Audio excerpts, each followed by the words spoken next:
안녕하세요. 크리스천 영상학교를 운영하는 신목사입니다.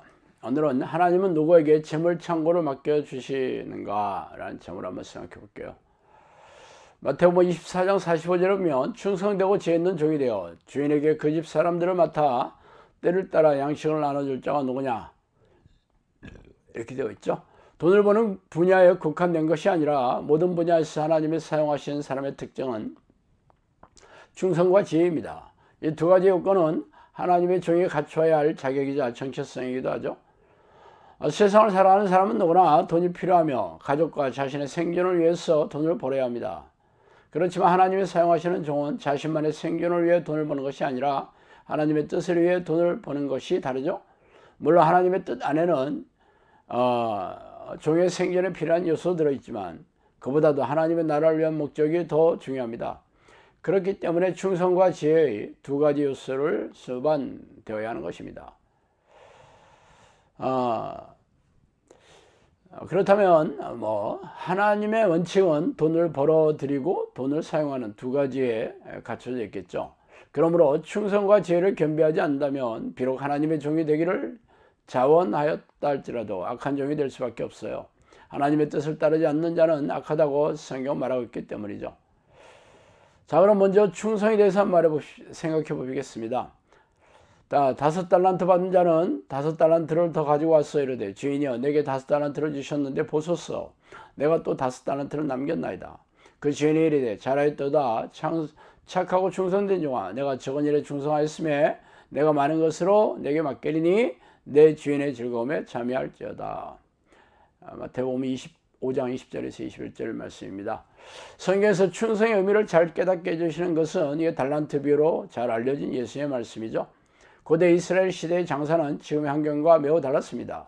그 당시에는 인기 있는 품목은 소금, 곡물, 가축을 비롯한 양식과 다양한 생활용품이었고 이를 멀리 떨어진 생산지에 가서 배나 낙타에 싣고 오랫동안 여행을 해야 하는 고된 노동이었습니다.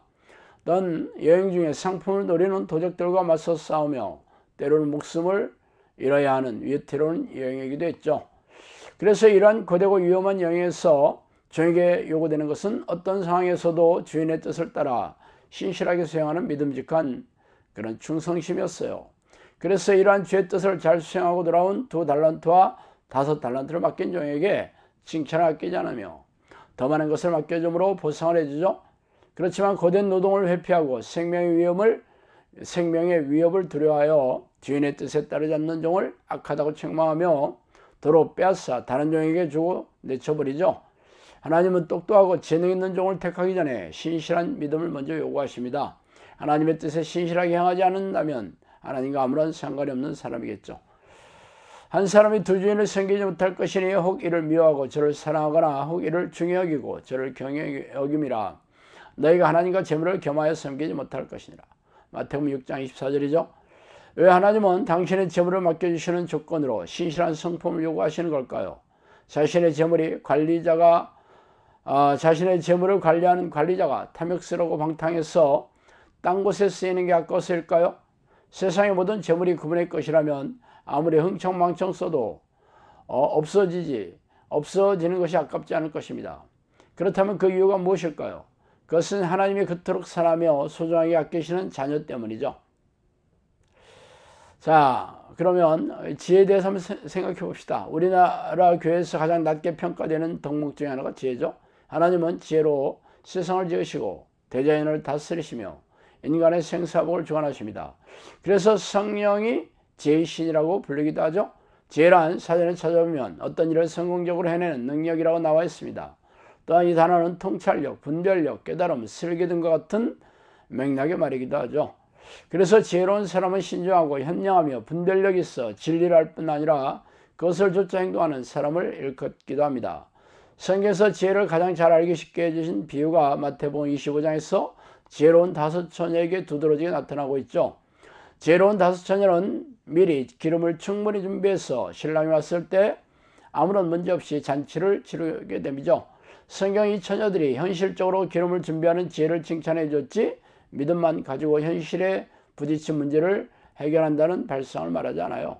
그렇지만 우리들은 하나님이 제사를 맡겨주시는 조건으로 지혜보다도 믿음이나 희생적인 신앙행위를 죽여 세우는 경향이 있습니다. 그래서 맹목적인 믿음의 행위들이 합리적인 판단을 내리는 지혜보다 더 능력이 있을 거라고 생각하기도 하죠. 그렇지만 우리가 아무리 의심 없이 받아들인 이 생각들은 성경적이 아니에요. 그래서 지혜가 없으면 아무런 능력이 나타나지 않는다는 것이죠.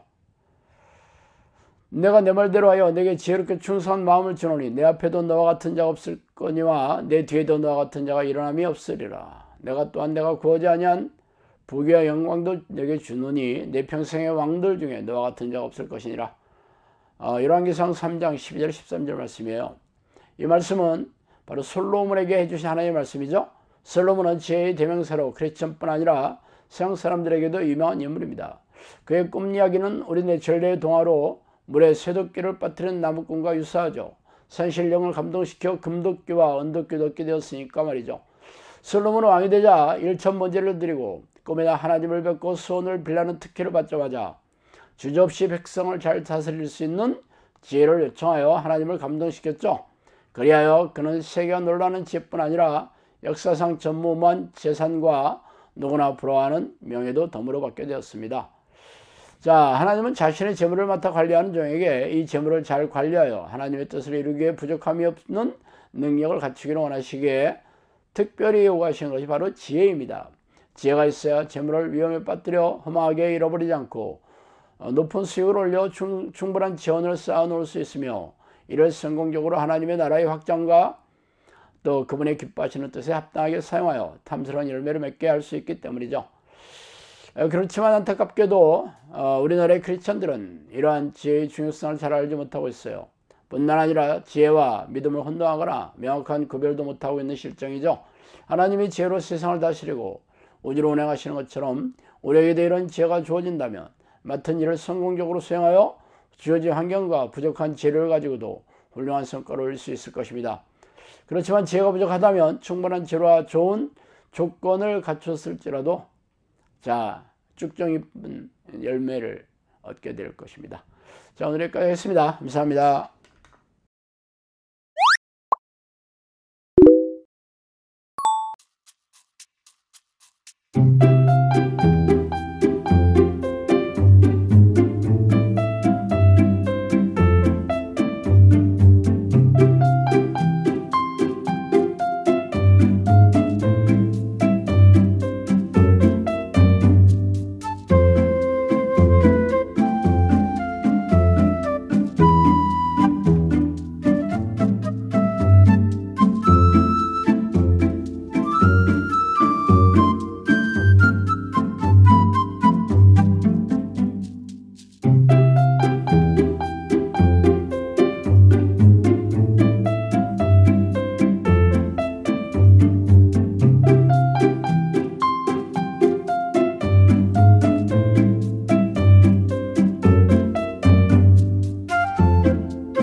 네.